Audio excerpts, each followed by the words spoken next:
ಚಾಮರಾಜನಗರ ಅರಣ್ಯ ಸಿಬ್ಬಂದಿ ಮತ್ತು ಕಳ್ಳ ಬೇಟೆಗಾರರ ನಡುವೆ ಗುಂಡಿನ ಚಕಮಕಿ ನಡೆದ ಪರಿಣಾಮ 3 ಕಳ್ಳ ಬೇಟೆಗಾರರು ಸಾವನ್ನಪ್ಪಿದ ಘಟನೆ ಚಾಮರಾಜನಗರ ಜಿಲ್ಲೆಯ ಹನೂರು ತಾಲೂಕಿನ ಶಾಗ್ಯ ಗ್ರಾಮದ ಸಮೀಪದ ಮರಿಯಮಂಗಲ ಬೀಟ್ನಲ್ಲಿ ಶನಿವಾರ ಮುಂಜಾನೆ ನಡೆದಿದೆ. ಚಾಮರಾಜನಗರ ಜಿಲ್ಲೆಯ ಹನೂರು ತಾಲೂಕಿನ ಶಾಗ್ಯ ಸಮೀಪದ ಮರಿಯಮಂಗಲ ಬೀಟ್ನಲ್ಲಿ ತೊಮಿಯರ್ ಪಾಳ್ಯ ಗ್ರಾಮದ ಅಂತುಣೆಸ್ವಾಮಿ, ಪೀಟರ್, ಕುಮಾರ್ ಅಕ್ರಮವಾಗಿ ಅರಣ್ಯ ಪ್ರವೇಶ ಮಾಡಿದ್ದರು ಎನ್ನಲಾಗುತ್ತಿದ್ದು, ಇವರು ವನ್ಯಜೀವಿಗಳ ಕಳ್ಳ ಬೇಟೆಗಾರರು ಎಂದು ಹೇಳಲಾಗುತ್ತಿದೆ.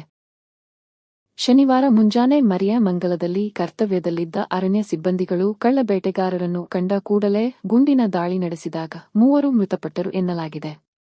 ಮೃತದೇಹಗಳನ್ನು ಕೊಳ್ಳೇಗಾಲ ಸರ್ಕಾರಿ ಆಸ್ಪತ್ರೆಯ ಶವಗಾರದಲ್ಲಿರಿಸಲಾಗಿದ್ದು, ಪೊಲೀಸ್ ಬಂದೋಬಸ್ತ್ ಮಾಡಲಾಗಿದೆ.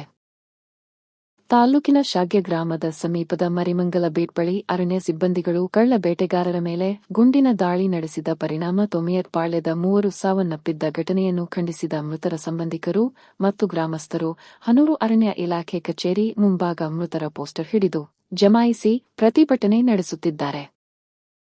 ಹನೂರು ಪಟ್ಟಣದಲ್ಲಿರುವ ಪೊಲೀಸ್ ಠಾಣೆಯ ಮುಂದೆ ತೊಮಿಯರ್ ಪಾಳ್ಯ ಹಾಗೂ ಸುತ್ತಮುತ್ತಲಿನ ಗ್ರಾಮಸ್ಥರು ಜಮಾಯಿಸಿ ತೊಮಿಯರ್ ಪಾಳ್ಯದ ಅಮಾಯರ ಮೇಲೆ ಅರಣ್ಯ ಸಿಬ್ಬಂದಿಗಳು ಗುಂಡು ಹೊಡೆದು ಹತ್ಯೆ ಮಾಡಿದ್ದಾರೆ ಎಂದು ಆರೋಪಿಸಿ ಗುಂಡು ಹೊಡೆದವರನ್ನು ಬಂಧಿಸಿ ನ್ಯಾಯ ಒದಗಿಸುವಂತೆ ಆಗ್ರಹಿಸಿದ್ದಾರೆ.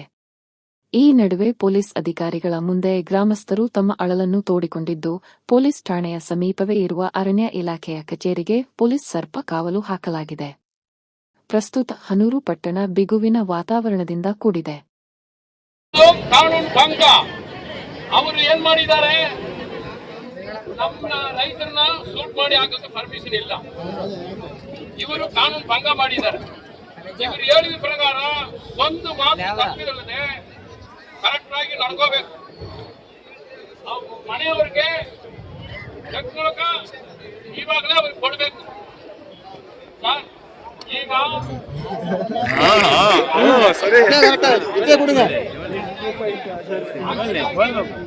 ಎಷ್ಟು ವರ್ಷ ಸುತ್ತಾಡಿದೀವಿ ಅಂತ ನಮ್ಗೆ ಗೊತ್ತು. ಆ ದುಡ್ಡು ಬರೋ ಗಂಟ ಆ ರೈತ ಕುಟುಂಬಕ್ಕೆ ಎಷ್ಟು ಜಾಗರಿ ಅವ್ರಿಗೆ ಗೊತ್ತು. ಎಷ್ಟು ತೊಂದರೆ ಆಗಿದೆ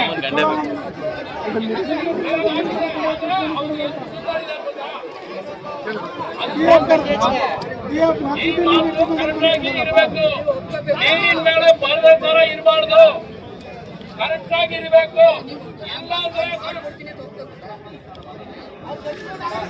ಈಗ ಅವ್ರು ಏನಿನ ಪ್ರಕಾರ ಆಗಿಲ್ಲ ಅಂದ್ರೆ ನಮ್ಮೂರು ಒಳಗಡೆ ಫಾರೆಸ್ಟ್ ಅವ್ರಿಗೆ ಯಾರು ಬರಬಾರ್ದು,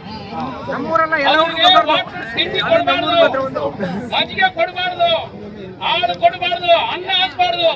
ಇಂಥ ಕಟ್ಟಣ ಬಂದೇ ಬರ್ತದೆ.